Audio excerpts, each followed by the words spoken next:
ജീൻസും ടീഷർട്ടും ധരിച്ചാണോ കോടതിയിൽ വരേണ്ടതെന്നും ഇതാണോ മുംബൈയുടെ സംസ്കാരം എന്നുമായിരുന്നു വനിതാ മാധ്യമപ്രവർത്തകയോടുള്ള ബോംബെ ഹൈക്കോടതി ചീഫ് ജസ്റ്റിസ് മഞ്ജുള ചെല്ലൂരിന്റെ ചോദ്യം. മാന്യമായ വേഷം ധരിച്ചു വേണം കോടതിയിലെത്താനെന്നും മഞ്ജുള ചെല്ലൂർ താക്കീത് നൽകി. ജീൻസും ടീഷർട്ടും ധരിച്ചവർ പുറത്തുപോകുന്നതാണ് നല്ലതെന്നും ചീഫ് ജസ്റ്റിസ് പറഞ്ഞതോടെ വനിതാ മാധ്യമപ്രവർത്തക കോടതിയിൽ നിന്നിറങ്ങി. തുടർന്ന് പരാമർശത്തിൽ പ്രതിഷേധിച്ച് കോടതിയിലുണ്ടായിരുന്ന മറ്റ് മാധ്യമപ്രവർത്തകരും ഇറങ്ങിപ്പോവുകയായിരുന്നു. ജഡ്ജിനും അഭിഭാഷകർക്കും കോടതിയിൽ വസ്ത്രധാരണത്തിന് നിബന്ധനകളുണ്ടെങ്കിലും മാധ്യമപ്രവർത്തകർ ഫോർമൽ വസ്ത്രം ധരിച്ച് കോടതിയിലെത്തണമെന്ന് മുംബൈയിൽ ഒരു ചീഫ് ജസ്റ്റിസ് ആവശ്യപ്പെടുന്നത് ഇതാദ്യ സംഭവമാണ്.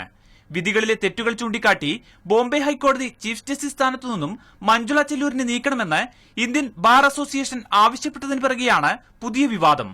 2012 മുതൽ 2 വർഷം കേരള ഹൈക്കോടതി ചീഫ് ജസ്റ്റിസ് ആയിരുന്ന മഞ്ജുള ചെല്ലൂർ കഴിഞ്ഞ ഓഗസ്റ്റിലാണ് ബോംബെ ഹൈക്കോടതി ചീഫ് ജസ്റ്റിസ് ആയത്.